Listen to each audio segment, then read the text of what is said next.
Bismillahirrahmanirrahim. Assalamualaikum warahmatullahi wabarakatuh. Selamat pagi Sobat Lazismu dimanapun Anda berada.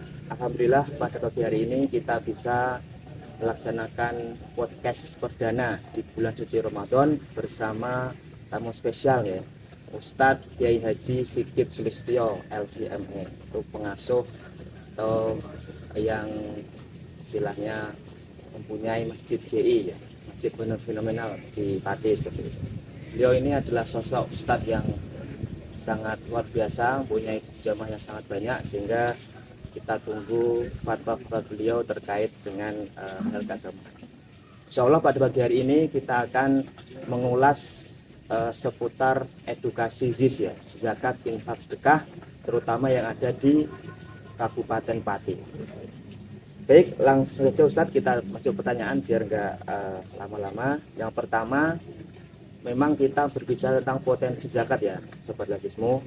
Jadi memang potensi zakat di Indonesia itu sangat besar, mencapai 327 triliun per tahun. Angka ini hampir sama dengan anggaran pemerintah dalam hal sosial tahun 2022, yaitu sebesar 431 triliun. Artinya hampir sama potensi sosial dengan zakatnya.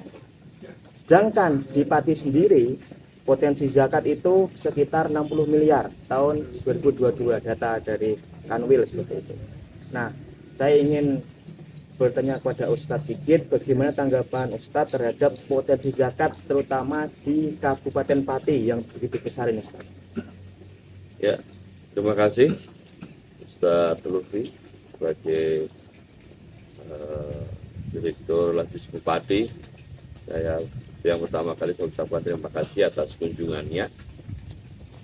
Berbicara tentang potensi zakat, ya memang kalau kita gali, kalau kita baca, kalau kita lihat yang disampaikan Ustadz Lutfi tadi sudah benar. Potensi zakat di Indonesia itu besar, Pati juga sangat luar biasa. Hanya saja kesadaran membayar zakat ini yang perlu kita kita gelorakan, kita terus dengungkan. Saya yakin sih semakin kesini kesadaran masyarakat terhadap zakat semakin tinggi. Terbukti saya pribadi hampir setiap hari menerima konsultasi zakat, hampir setiap hari, dari Pati, Kudus, Jepara, lewat telepon ya, yang berbicara tentang zakat. Saya katakan optimis, kenapa? Karena kalau saya lihat orang-orang yang konsultasi ke saya, masuk ke pertanyaan yang lewat saya, itu secara umum saya lihat memang awam. Bahkan ada yang datang langsung ke sini, ke rumah, untuk konsultasi tentang zakat perdagangan misalnya. Ya, mereka belum tahu kalau zakat perdagangan itu adalah modal plus keuntungan. Modal itu ada modal yang masih barang tersisa, modal berputar, piutang, dan keuntungan ya dikeluarkan 2,5%. Ini ada tabungan, campur modal, dan seterusnya. Jadi kalau saya lihat memang masih terbatasnya kaum muslimin terkait tentang hukum seputar zakat. Nah, ini mungkin peran Lazis, peran lembaga fundraising khususnya pada urusan infak, sedekah, zakat itu tidak hanya menarik dana dari masyarakat, tapi harus memberikan edukasi yang benar. Seperti contoh misalnya ada sebuah persepsi kalau zakat harus dikeluarkan di Ramadan. Nah, ini kan juga kesalahan yang fatal. Karena zakat harta, entah itu perdagangan, ya, atau tabungan dan seterusnya, itu terkait dengan nisab dan haul. Dan haul harta itu kan tidak mesti jatuh di bulan di Ramadan. Tapi perlu kita, semangat ini perlu kita respon. Istilahnya kita misalnya memberikan edukasi, boleh takjil ada zakat itu boleh, mendahulu mengawalkan membayar zakat itu boleh, manakala dia yakin di jatuh tempo haulnya hartanya masih bertahan di angka nisab. misalnya seperti itu. Jadi yang justru kita harus tangkap peluangnya, Ustaz, adalah kesempatan kita memberikan edukasi kepada publik, khususnya kaum muslim dan muslimat tentang wajibnya zakat. Karena memang masyarakat juga sering dibingungkan. Seperti pertanyaan, Ustaz, saya seorang profesional, ya, saya dapat gaji, saya sudah keluarkan zakatnya. Ketika uangnya itu ngumpul di tabungan dan sampai satu nisab, apakah harus dizakati lagi? Ini kan juga problem yang harus diurai, ya. Ya, jadi memang kesadaran zakat itu akan muncul ketika masyarakat ini mulai hadir di majelis-majelis ilmu, atau mungkin lembaga-lembaga filantropi itu menyediakan jasa konsultasi yang mudah diakses terkait masalah zakat. Jadi saya optimis kaum muslimin kesini, ya, semakin kesini semakin kesadaran untuk beragama itu tinggi, terkhusus juga permasalahan kesadaran untuk menunaikan zakat. Gitu kan. Terima kasih. Berarti memang ini terkait ini, Ustaz, kesadaran zakat umat muslim yang semakin kesini semakin bagus itu. Artinya ada peningkatan. Baik, selanjutnya, jadi memang di Pati ini, Ustaz, sudah banyak las-las atau lembaga amil zakat nasional yang bermunculan. Jadi selain ada Basnas, ada Lazismu, Lazisnu, Lasefa, Las MKU, Lazis MPAKI yang baru lahir gitu kan. Nah, apakah lembaga amil zakat yang ada di Pati ini sudah cukup berperan untuk menggali potensi zakat yang ada di Kabupaten Pati pada khususnya? Kalau lihat potensi zakat masyarakat Pati kan sangat besar dan sangat besar, ya. Artinya lembaga yang ada, lembaga filantropi yang antum sebutkan tadi, kalau dikatakan sudah cukup atau tidak, ya tentunya ini sangat kondisional, ya. Akan tetapi menurut saya perlu adanya lembaga-lembaga amil zakat ini kelihatan perannya di masyarakat. Maka perlu ada sinergi antara lembaga Lazis satu dengan yang lainnya, sehingga apa? Sehingga masyarakat itu punya opini baik. Ini Lazismu, oh iya Las MPAKI, ini Lazisnu. Peran mereka selalu dilihat oleh masyarakat. Dengan seperti itu, musi kepercayaan masyarakat pada Las ini semakin tinggi. Ya, tapi kalau kerjanya tidak, maksudnya sendiri-sendiri, ya tentunya ada wilayah yang memang satu dengan yang lainnya tidak bisa masuk, ya. Ada wilayah yang kita bisa sama-sama bekerja, ya.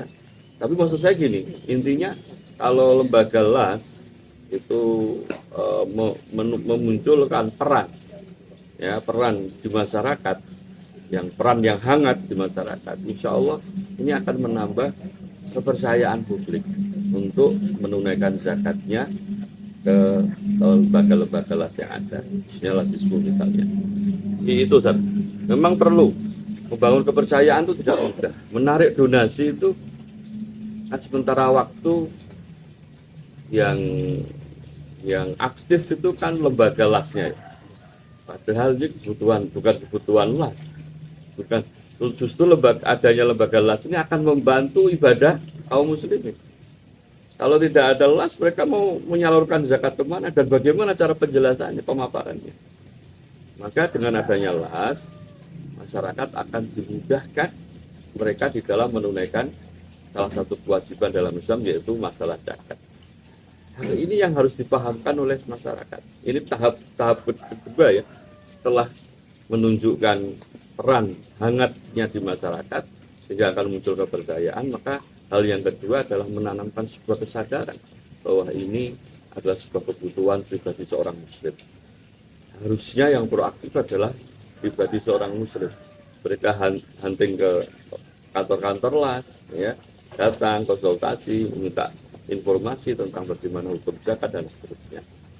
Kalau masyarakat sudah terbangun seperti kesadaran zakat seperti ini, maka insya Allah seberapa banyak lembaga LAS pun tidak akan bisa mengcover, tetap akan bisa mengcover lah, maksudnya yang menjadi kebutuhan masyarakat. Tapi yang paling penting adalah membangun kepercayaan. Sebab apa? Banyak misalnya lembaga-lembaga las yang kita bisa katakan abal-abal, tidak ada brandnya atau dia tidak memiliki izin ya nasional, atau dia bukan MPZ juga kan. Nah ini yang harus juga dipahamkan masyarakat.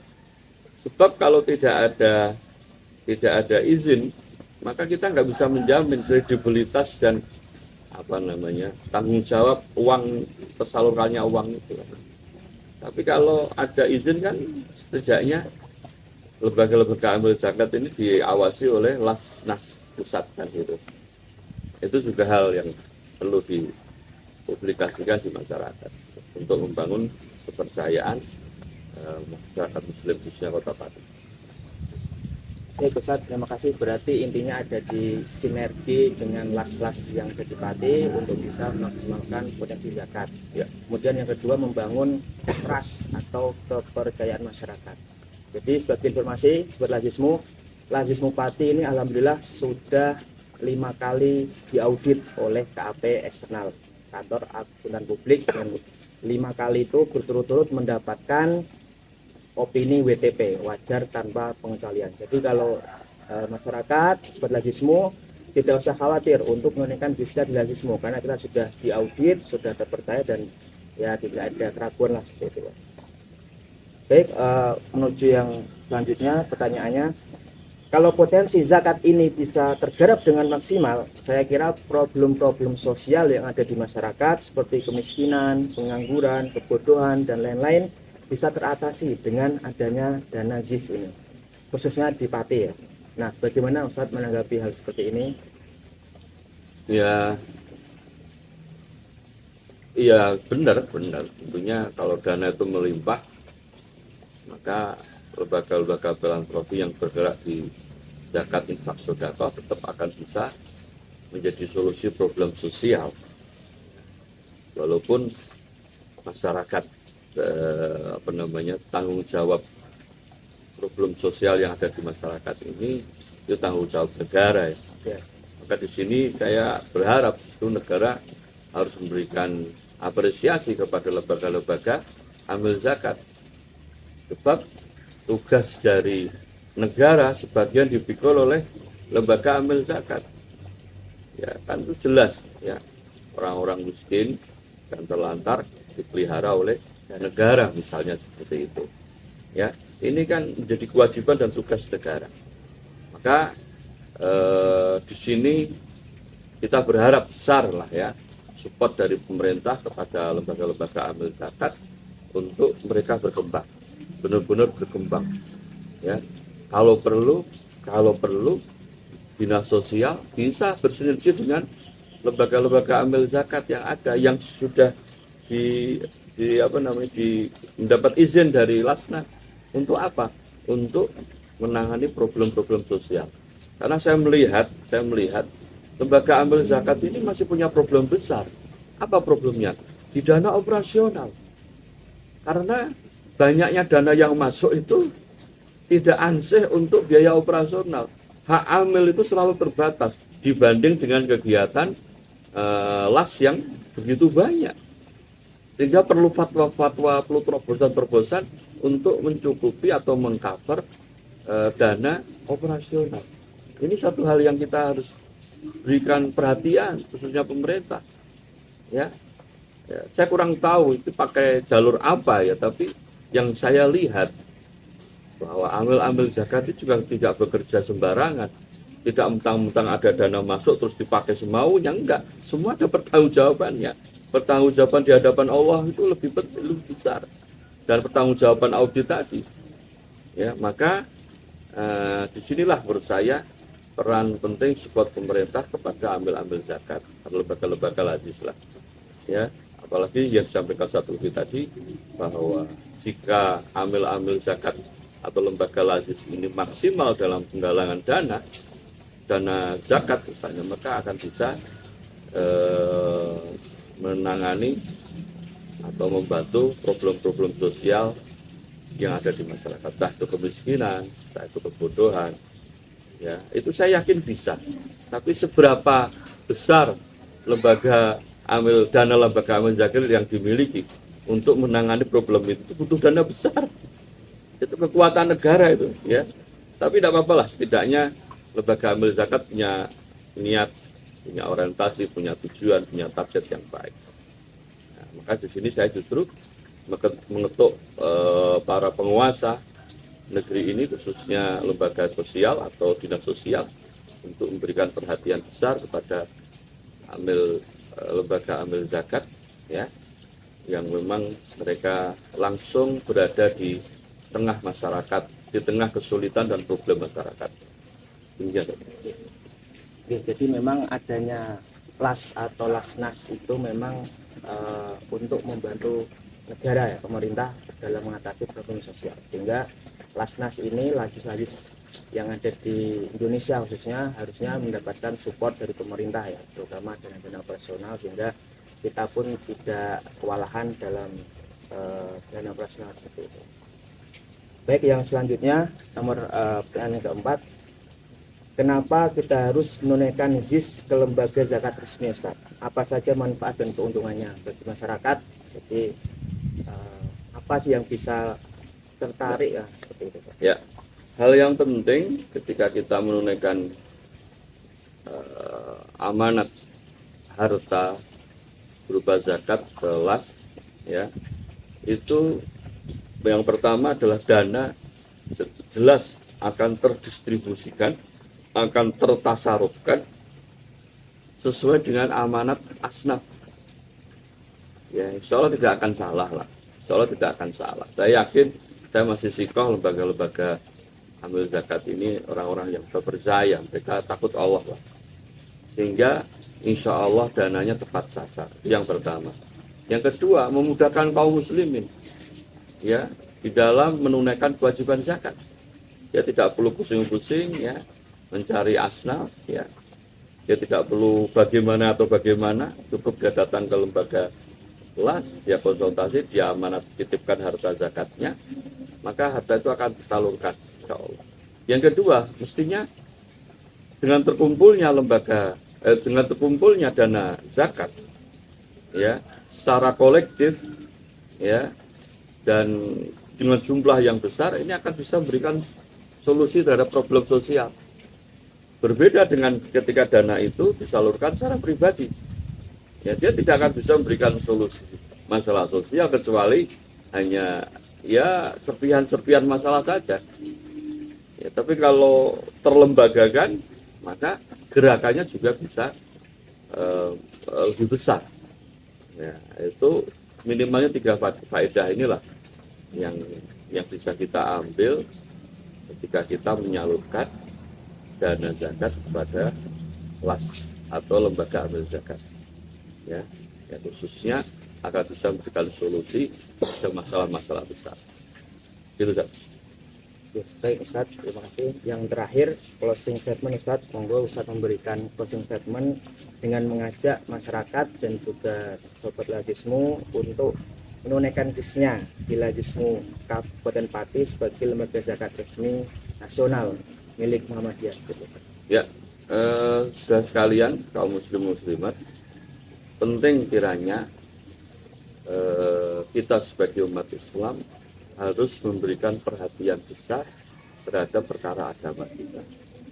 Di antara perkara agama kita yang penting dan harus mendapat perhatian besar adalah perkara rukun Islam.